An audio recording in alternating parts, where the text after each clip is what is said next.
Hello नमस्कार दोस्तों, YouTube channel lucky education पे आप सभी का स्वागत है। मैं हरिओम सिंह। जैसा कि 12th क्लास के अंतर्गत हमारा जो प्रथम टॉपिक चल रहा था अलंकार, उस अलंकार टॉपिक के अंतर्गत हम अब तक जो क्लास है हमारी, आज हमारा जो थर्ड लेक्चर है उसके प्रथम और द्वितीय, जो पहला और जो दूसरा आपका लेक्चर हो चुके, उनमें मैंने आपको पहले अलंकार का अर्थ, उसकी कुछ विशेषताएं, अलंकार की उत्पत्ति आदि आदि चीज़ों का मैंने आपको अध्ययन करा दिया। उसके बाद में अब जो मैं अलंकारों में बता रहा था आपको कि अलंकार शब्द की जो बना है, उत्पत्ति हुई है, वो अलम प्लस क्री प्रत्यय, अर्थात अलम उपसर्ग है, इसमें क्री धातु और घ्न प्रत्यय, इन तीनों के योग से मिलकर के हमारा अलंकार शब्द का निर्माण होता है। अलंकार जो कि काव्य शास्त्र के अंतर्गत सबसे महत्वपूर्ण टॉपिक माना जाता है। हम 12th क्लास हिंदी विषय अनिवार्य विषय के अंतर्गत जो हमारा टॉपिक है 2 नंबर का, कितने का, 2 अंक का, उस 2 अंक के टॉपिक के अंतर्गत हम अलंकारों का अध्ययन कर रहे हैं, जिसमें कि मैं आपको ये भी बता चुका हूं कि प्रश्न कैसे बन करके आता है। इसमें जो प्रश्न बन करके आते हैं, या तो अलंकार की डेफिनेशन पूछता है एग्जामिनर, या फिर एक अलंकार और दूसरे अलंकार में क्या अंतर होता है ये पूछता है, या फिर कोई भी एक एग्जाम्पल दे करके और उसमें कौन सा अलंकार है इसके बारे में पूछता है। हमें कैसा भी प्रश्न आ जाए और हमारा 2 अंक का प्रश्न हमारा सही हो जाए, इसके लिए हमें इस अलंकार टॉपिक को पूरा अध्ययन करना होता है। इसमें मैं आपको बता चुका हूं कि जो एक ऋषि हुए हमारे 2, एक हुआ है भामे और एक हुए दांडी। ये 2 ऐसे महर्षि हुए जिन्होंने कि भामे जो हुए हैं, इन्होंने एक ग्रंथ लिखा था जिसका नाम था काव्य अलंकार, और एक दांडी ऋषि हुए थे, उन्होंने ग्रंथ लिखा था, उसका नाम था काव्यादर्श। भामर जो ऋषि हुए हैं, उन्होंने अलंकारों को जो संख्या मानी है, उन्होंने जो अलंकारों की संख्या मानी वो मानी है 38, 2 + 36, अर्थात 2 अलंकार तो आपके शब्दालंकार हैं और 36 जो अलंकार हैं आपके अर्थालंकार हैं। उसी प्रकार से जो दांडी ऋषि हुए हैं, उन दांडी ऋषि ने अपना जो ग्रंथ है काव्यादर्श ग्रंथ, उस काव्यादर्श ग्रंथ में 2 अलंकार तो उन्होंने शब्दालंकार माने हैं, और उन्होंने 35 जो 35 जो अलंकार माने हैं वो अर्थालंकार माने हैं। इस प्रकार से भामर ऋषि 38 अलंकार मानते हैं और दांडी ऋषि 37 अलंकार मानते हैं। लेकिन इन दोनों ऋषियों के जो ज्ञाता हैं, उनके जो प्रमुख जो अलंकार मानते हैं, उन 38 अलंकार में से एक वक्रोक्ति अलंकार होता है। उस वक्रोक्ति अलंकार को भामर ऋषि सबसे प्रमुख अलंकार मानते हैं, वक्रोक्ति अलंकार। और दांडी जो ऋषि हैं, वो दांडी ऋषि अपने काव्यादर्श ग्रंथ के अंतर्गत जो 37 जो अलंकार है, उसमें अतिशयोक्ति अलंकार को प्रमुख मानते हैं।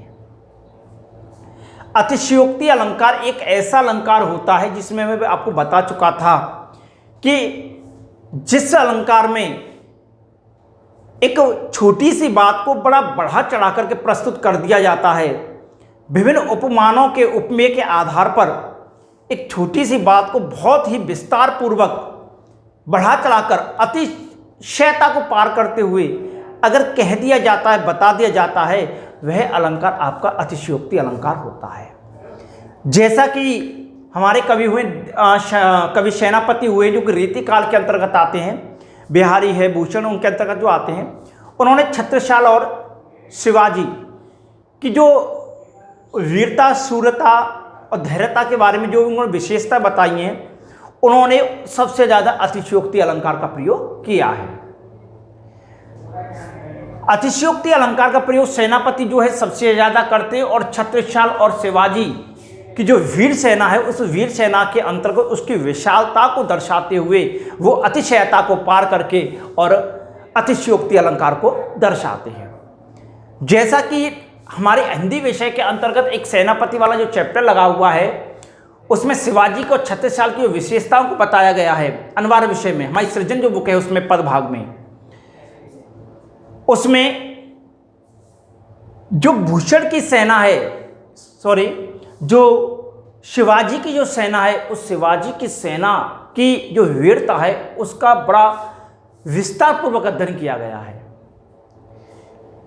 इस प्रकार से हमारे दांडी ने जो हमारे अलंकार की जो एक परिभाषा को विस्तृत रूप दिया, बताया है कि काव्य शोभा कराम धर्मान अलंकार प्रच्छते, अर्थात दांडी के द्वारा जो लिखा गया ये ग्रंथ है काव्यादर्श, उसमें उन्होंने इस पंक्ति को लिखा है कि काव्य शोभा कराम धर्मान अलंकार प्रच्छते, अर्थात काव्य की शोभा बढ़ाने वाले धर्म क्या कहलाते हैं? अलंकार। काव्य की शोभा बढ़ाने वाले, अर्थात मैं पहले ही बता चुका था इस बात को कि जो अलंकारों का प्रयोग किया जाता है वो काव्य के अंतर्गत किया जाता था, पद भाग के अंतर्गत किया जाता, ना कि गद्य भाग के अंतर्गत किया जाता है। जितने भी आपके काव्य शास्त्र के जो बिंदु हैं उन सभी बिंदुओं का प्रयोग काव्य शास्त्र के अंतर्गत किया जाता है पद भाग के। तो अलंकारों का भी जो प्रयोग किया जाता है वो अलंकारों का प्रयोग आपके पद भाग में किया जाता है। किस भाग में? पद भाग में। और पद भाग में आपको क्या? काव्य आता है। काव्य अर्थात कविता, अर्थात काव्य की शोभा करान, अर्थात कविता की शोभा को बढ़ाने वाले धर्म क्या कहलाते हैं? अलंकार, जिससे कि कविता की सुंदरता बढ़ जाती है। जो कविता है वो कविता बहुत ही सुंदर, अच्छी, मार्मिक लगने लगती है। ऐसी उसकी शोभा को बढ़ाने वाले ही हमारे क्या कहलाते हैं? अलंकार कहलाते हैं। अगर अलंकारों की परिभाषा की बात की जाए तो अलंकार होते एक तरह से, इसका आशय लिया जाए तो अलंकार का आशय होता है एक तरह से आभूषण। किसे? आभूषण। अलंकार आभूषण, अलंकार का मतलब होता है आभूषण। एक तरह से सामान्य देखा जाए कि जिस प्रकार से एक स्त्री की जो सुंदरता होती है आभूषणों को पहनने से और ज़्यादा सुंदरता उसमें बढ़ जाती है, उसी प्रकार से जो काव्य होती है उस काव्य में अलंकारों का प्रयोग करने से हमारे काव्य की भी सुंदरता क्या हो जाती है? बढ़ जाती है। तो काव्य की शोभा को बढ़ाने वाले ही शब्द क्या कहलाते हैं? हमारे अलंकार कहलाते हैं। अगर इस अलंकार की परिभाषा की बात की जाए कि अलंकार की परिभाषा क्या होती है, डेफिनेशन क्या है, तो परिभाषा काव्य के सौंदर्य को बढ़ाने वाले तत्व। काव्य माने कविता, अर्थात पद भाग में बता चुका हूं। काव्य के सौंदर्य को, अर्थात उसकी मार्मिकता को, उसकी सुंदरता को, पढ़ने के तरीके को बढ़ाने वाले तत्व, अर्थात जो उसमें प्रयोग किए जाते हैं, अलंकार कहलाते हैं। या तो अर्थ के माध्यम से या फिर शब्द के माध्यम से, शब्द के माध्यम से या अर्थ के माध्यम से, कि काव्य के सौंदर्य को बढ़ाने वाले जो तत्व होते हैं वो सब के सब तत्व हमारे किसके अंतर्गत आते हैं? अलंकार के अंतर्गत आते हैं। जिस प्रकार, अर्थात जिस प्रकार आभूषण मनुष्य की शोभा में वृद्धि करते हैं, कोई भी मनुष्य अर्थात स्त्री जिस प्रकार से आभूषणों को ग्रहण करती है, आभूषणों को ग्रहण करके उसकी जो सुंदरता में वृद्धि हो जाती है, शोभा बढ़ जाती है, उसी प्रकार से, ठीक उसी प्रकार अलंकार भी काव्य के सौंदर्य को क्या करते हैं? वृद्धि करते हैं या बढ़ाते हैं। काव्य के सौंदर्य को बढ़ाने वाले जो तत्व होते हैं वो हमारे सब किसके अंतर्गत आते हैं? अलंकारों के अंतर्गत आते हैं। ये अलंकार की परिभाषा होती है कि काव्य के सौंदर्य को बढ़ाने वाले तत्व अलंकार कहलाते हैं। अर्थात जिस प्रकार आभूषण मनुष्य की शोभा में वृद्धि करते हैं, ठीक उसी प्रकार अलंकार भी काव्य के सौंदर्य को बढ़ाते हैं। और हमको जो सिलेबस में जो अलंकार हैं यहाँ पे जैसे दिया हुआ है, भावे के 38 अलंकार हैं, दांडी के 37 अलंकार हैं, इतने अलंकारों को ना पढ़ते हुए हमें तो सिर्फ अनिवार्य विषय के अंतर्गत 8 ही अलंकारों का अध्ययन करना है, जिसमें कि एक आपका है अनुप्रास अलंकार है, एक आपका यमक अलंकार है, एक आपका श्लेष अलंकार है, एक आपका रूपक है, एक आपका अलंकार जो है उपमा अलंकार है, एक आपका जो अलंकार है उत्प्रेक्षा, 6 अलंकार ये, एक जो है आपका उदाहरण अलंकार, और एक है आपका विरोधाभास। हमें जो अध्ययन करेंगे अलंकारों के अंतर्गत वो इन 8 ही अलंकारों का अध्ययन करना है। ये 8 अलंकारों में से कुछ अलंकार जो हैं आपके शब्दालंकार के अंतर्गत आते हैं, कुछ अलंकार जो हैं आपके वो अर्थालंकार के अंतर्गत आते हैं, और एक अलंकार और माना जाता है ऋषियों के माध्यम से जिसका है उभयालंकार, जो आपका हम जो श्लेष अलंकार पढ़ते हैं इसका प्रयोग उभयालंकार के अंतर्गत कर लिया जाता है। हमारे एक महान जो ज्ञाता हुए हैं, आचार्य हुए हिंदी के, आचार्य रामचंद्र शुक्ल, जिन्होंने कि अपना हमारा एक हिंदी साहित्य का इतिहास लिखा है, हिंदी साहित्य का इतिहास, जिन्होंने कि हिंदी साहित्य का इतिहास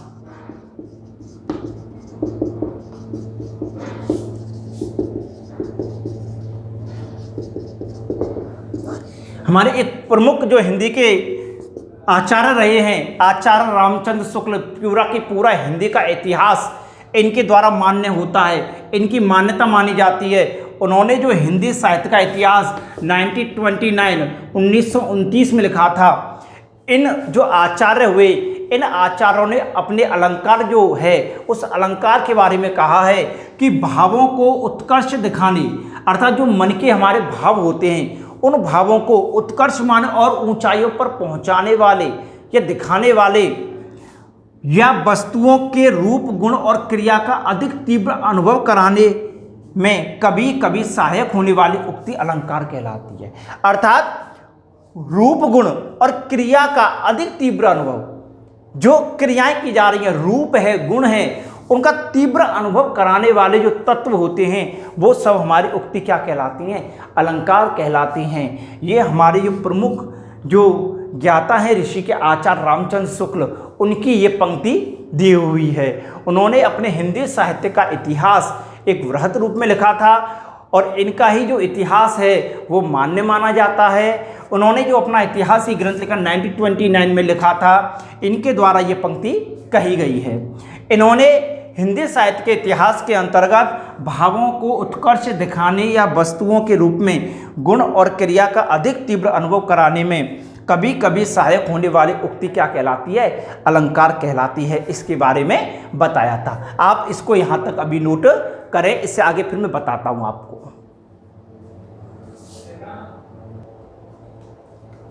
अलंकारों के प्रकार, जब हमने अभी जो है अलंकार की परिभाषा देखी है, उसके बाद हम चलते हैं अलंकारों के प्रकार। अलंकारों के अगर प्रकारों की बात की जाए तो सामान्यतः वैसे अलंकार के 2 ही प्रकार माने जाते हैं, शब्द अलंकार, अर्थालंकार। लेकिन यहाँ हम विस्तार पूर्वक जब अध्ययन करते तो एक प्रकार और माना जाता उभयालंकार। अलंकारों के प्रकार के अंतर्गत 3 प्रकार के अलंकार होते हैं। पहला जो अलंकार होता है शब्दालंकार, दूसरा है अर्थालंकार, तीसरा है उभयालंकार। जैसा कि परिभाषा से अभी क्लियर हुआ था कि काव्य की शोभा को बढ़ाने वाले जो शब्द होते हैं हमारे या गुण धर्म है, वो सभी के सभी क्या कहलाते हैं, हमारे अलंकार कहलाते हैं। अर्थात काव्य की सुंदरता को बढ़ाने वाले, सौंदर्य को बढ़ाने वाले क्या कहलाते हैं, अलंकार। अब काव्य की जो सुंदरता बढ़ती है, काव्य का जो सौंदर्य बढ़ता है वो 3 आधारों पर बनता है, या शब्द के आधार पर। अर्थात काव्य में शब्दों के माध्यम से अगर चमत्कार उत्पन्न हो जाए, परिवर्तन होता है, तो शब्दालंकार कहलाता है। अगर उसी काव्य में अर्थ के माध्यम से चमत्कार उत्पन्न हो रहा है, वो अर्थालंकार कहलाता है। और अगर किसी वाक्य में शब्द के माध्यम से, पंक्ति में शब्द के माध्यम से और अर्थ के माध्यम से दोनों प्रकार से चमत्कार उत्पन्न हो रहा है, तो वह उभयालंकार के अंतर्गत आता है। उभयालंकार के अंतर्गत एक श्लेष अलंकार होता है। अर्थात श्लेष अलंकार वैसे सामान्यतः शब्दालंकार के अंतर्गत आता है, लेकिन वह उभयालंकार के अंतर्गत भी आता है। कहीं कहीं उसमें शब्दों के माध्यम से भी और अर्थ के माध्यम से भी चमत्कार उत्पन्न होता है, तब परिवर्तन होता है, काव्य की सुंदरता बढ़ती है। इस प्रकार से अलंकारों के प्रकार को अगर हम देखें तो अलंकारों के 3 प्रकार होते हैं। काव्य की शोभा, अर्थात अगर किसी काव्य की सुंदरता शब्दों के माध्यम से बढ़ती है, शब्दों के माध्यम से परिवर्तन होता है, तो वो हमारा शब्दालंकार के अंतर्गत आता है। और अगर अर्थ के माध्यम से चमत्कार उत्पन्न हो रहा है तो अर्थालंकार कहलाता है। और अगर आपके अर्थ के माध्यम से और शब्द के माध्यम से अगर चमत्कार उत्पन्न होता है, वह हमारा उभयालंकार के अंतर्गत आता है। शब्दालंकार अर्थात ऐसी पंक्तियां, ऐसे अलंकार जिसमें कि परिवर्तन शब्दों के माध्यम से होगा, अर्थात काव्य की सुंदरता शब्दों के माध्यम से परिवर्तित होगी, वह हमारा शब्दालंकार। जहां काव्य में शब्दों के माध्यम से चमत्कार उत्पन्न हो, किसके माध्यम से? शब्दों के माध्यम से अगर चमत्कार उत्पन्न होता है तो वह हमारा शब्दालंकार कहलाता है। और अगर अर्थ के माध्यम से जब अलंकार का चमत्कार उसके शब्द के स्थान पर अर्थ में निहित हो, किसमें? अर्थ से, अर्थात कोई भी पंक्तियां होंगी उसमें अगर उसका अर्थ निकाल करके उसमें चमत्कार उत्पन्न होता है, वह अर्थालंकार होता है। और शब्द और अर्थ इन दोनों के माध्यम से अब अगर चमत्कार उत्पन्न हो जाए, वह होता है हमारा उभयालंकार। और उभयालंकार के अंतर्गत हमारा एक ही अलंकार होता है, वह है श्लेष अलंकार। वही श्लेष अलंकार का प्रयोग शब्दालंकार के अंतर्गत भी किया जाता है और उभयालंकार के अंतर्गत भी किया जाता है। इसमें शब्द श्लेष और सभंग श्लेष और अभंग श्लेष, इस प्रकार से इसको भी 2 भागों में बांटते हैं। हमारे अगर सिलेबस की बात की जाए तो हमारे जो सिलेबस में हिंदी विषय अनिवार्य में 12th क्लास में जो 8 अलंकार दिए गए हैं, उन 8 अलंकारों में शब्दालंकार और अर्थालंकार के अंतर्गत उनमें अनुप्रास है, यमक है, श्लेष, उपमा, उत्प्रेक्षा, विरोधाभास और उदाहरण अलंकार दिए गए, जिसमें श्लेष, यमक और अनुप्रास वक्रोक्ति अलंकार हमारे सिलेबस में नहीं है, लेकिन जो वक्रोक्ति जो अलंकार है आपका शब्दालंकार के अंतर्गत आता है। श्लेष अलंकार, यमक अलंकार और अनुप्रास अलंकार, ये तीनों अलंकार आपके शब्दालंकार के अंतर्गत आते हैं, क्योंकि इसमें शब्दों के माध्यम से चमत्कार उत्पन्न होता है। इसलिए शब्द और अलंकार था, जो अलंकारों में शब्दों के माध्यम से परिवर्तन। उपमालंकार, रूपक, उत्प्रेक्षा, उदाहरण और विरोधाभास अलंकार, ये सभी के सभी अलंकार आपके किसमें? इन अलंकारों में शब्द के माध्यम से ना होकर के अर्थ के माध्यम से परिवर्तन होता है, ये सभी अर्थालंकार के अंतर्गत आते हैं। और श्लेष अलंकार, जिस अलंकार का अध्ययन हम यहाँ पर ही किसके अंतर्गत? शब्दालंकार के अंतर्गत करेंगे। इस प्रकार से आपके शब्दालंकार, अर्थालंकार और उभयालंकार, ये तीनों प्रकार के प्रकारों में बांटे जाते हैं। इनमें से हम कल पहले इन तीनों जो हमारे 8 जो अलंकार दिए हुए हैं सिलेबस में, इन 8 अलंकारों को 8 पंक्तियों की कविता के माध्यम से पहले इनमें क्या क्या अंतर है, एक छोटी सी कविता जो है 8 लाइन की, उसके माध्यम से इस 8 के 8 अलंकारों को हम कल समझेंगे। और जो हमारा पहला अलंकार है अनुप्रास अलंकार, उस अनुप्रास अलंकार को हम स्टार्ट करेंगे। आप इस पूरे डायग्राम को अपने उसमें उतार लें नोटबुक में, और आगे जितनी भी आपकी जो अलंकार जो आपको कराए जाएंगे, उसमें पहला अलंकार कल की क्लास में आपको अनुप्रास अलंकार कराया जाएगा। यहाँ तक आप अपनी नोटबुक में उतार करके क्लियर कर लेंगे। अगली जो क्लास लगेगी उसमें पहला जो अलंकार कराया जाएगा वो आपको अनुप्रास अलंकार कराया जाएगा। धन्यवाद।